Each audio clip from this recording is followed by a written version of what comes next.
While its reception has been re-evaluated by some in recent years, BioShock Infinite released in 2013 to critical acclaim, taking place in the floating city of Columbia instead of the underwater city of Rapture. It marks a divergence from the previous games in the series.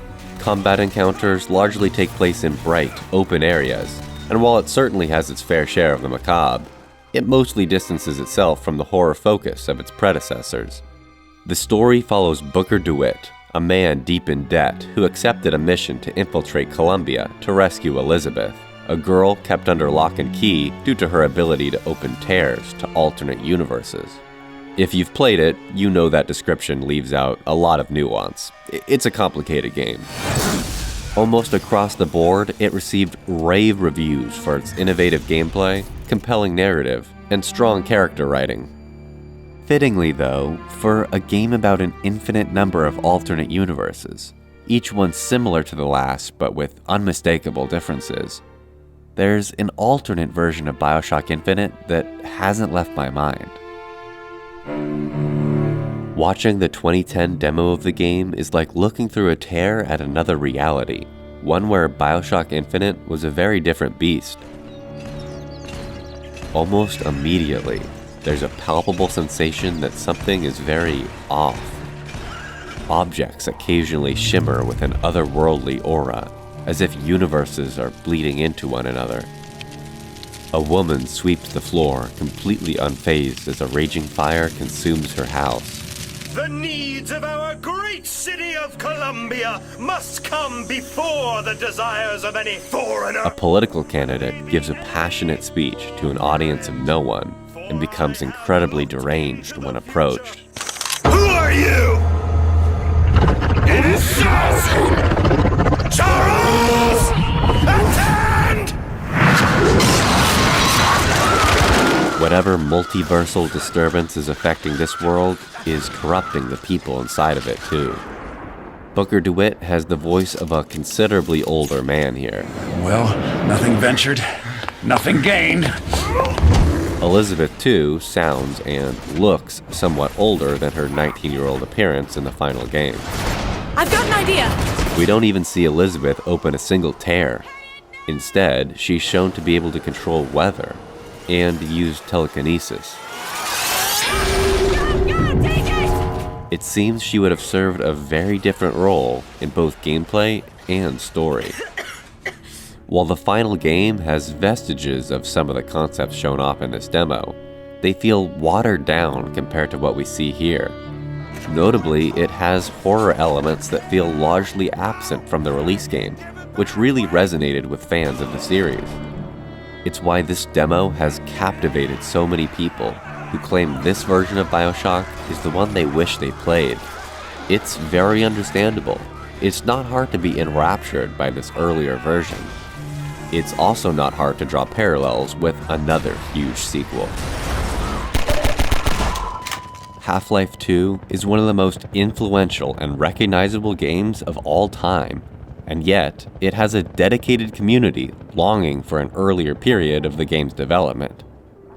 Because of a massive leak that occurred a year before launch, large swaths of the game's files were made public, including a build that's vastly different from the version that would release in 2004. Compared to the grounded Eastern European architecture of the release game, the City 17 in this version is more industrial, even gothic. The city streets are overcast and gloomy, and while the release game features broadcasts from Administrator Breen, the console broadcasts in the beta feel even more sinister and evocative of George Orwell's 1984. The true citizen appreciates the comforts of City 17, but uses discretion. A cut enemy class called the Cremators patrol areas, incinerating the corpses of fallen soldiers and citizens. Combine factories use child labor to manufacture weapons, armor, and equipment. The darker tone of the Half-Life 2 beta, as well as entire levels that would never make it to the final game, has captured fans' interest since 2003, with many yearning for the game they never got. This same sentiment can be seen across a multitude of gaming communities. One of the games I played the most when I was young was Spore, A huge, ambitious game where you create a life form and guide it from being a single-cell organism all the way to a spacefaring species.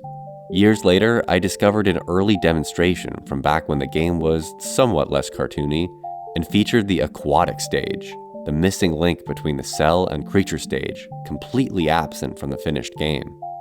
I wanted this game, and I wasn't alone. The comment section is filled with players lamenting the loss of the stage and the direction the game ultimately took. For fans of the original isometric Fallout games, it's Van Buren. Van Buren was the code name for Black Isle's Fallout 3, the one in development before Bethesda would eventually purchase the franchise and make the Fallout 3 we all know now. Design documents that reveal the planned story, as well as a 3D demo, were eventually made public, which look exactly like what fans of the series desperately wanted. Because Black Isle closed down before it could be made, it holds a mythical reputation as the game that would have resurrected the series after several poor entries and become the greatest Fallout of them all. But here's the hard truth we need to accept. These games never existed. Video game development is complicated and often misunderstood.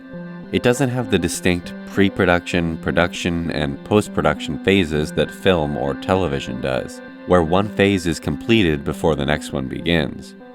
Of course, it usually starts with a central idea and design documents to accompany it, but early work is often experimental, testing out concepts by implementing them into the engine to see how they play. At the same time the story is being developed, the gameplay mechanics are being developed, and so are the levels. Everything is being worked on in tandem. If a gameplay element isn't working and needs to be cut, it has to be removed from the story as well, which can end up having big ramifications. An entire level proves to be unfun? Well, now the writers have to figure out a new way to get the characters from point A to B. Every decision is shaped by another decision. Van Buren was a tech demo. It's a vertical slice made to show what the game would play like. The game would have likely deviated as production continued, and become a different product by the time it was finally completed. That's the nature of game development. There's no guarantee that the final game would have delivered upon everything in its design documents and lived up to the reputation it has now.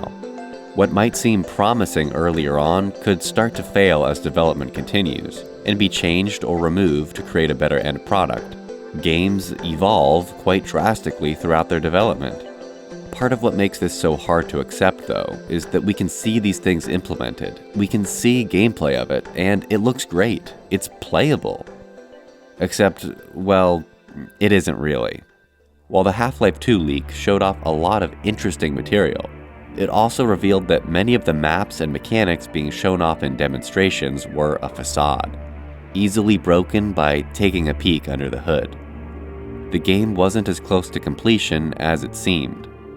What we're seeing was never actually playable in the form of a game. It's a jumbled mess of disparate levels and ideas. This was never a version of Half-Life 2. It was just a stepping stone. Rewatching the BioShock Infinite demo makes it clear that this would have never worked as a game.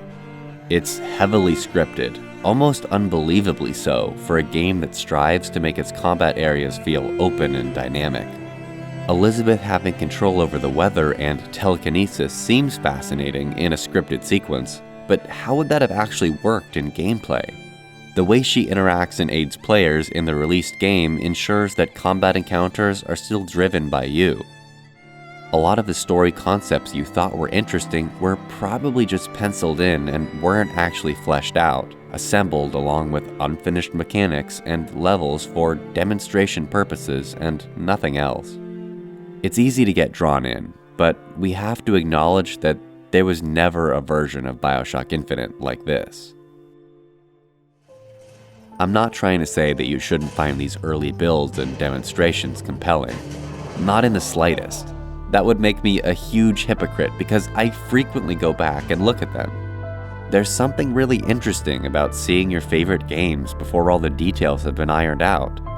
All I'm saying is to not get carried away by romanticizing them.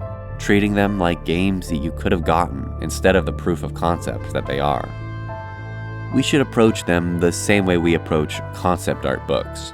They're interesting, early visualizations and explorations into the possibilities, but nothing concrete. Archiving older builds is important. The game industry isn't as concerned with preservation as a lot of us would hope for.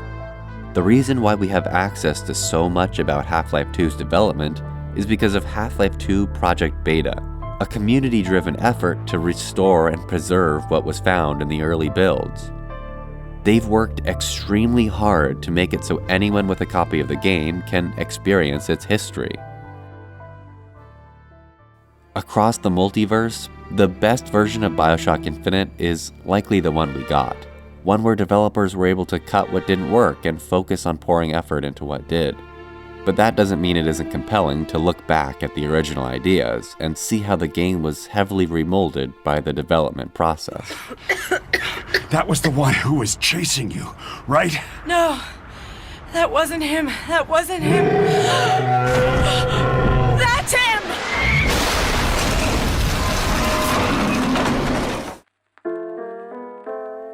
Please consider liking and subscribing if you enjoyed the video. If you'd like to support me directly, you can check out my Patreon. Thanks for watching.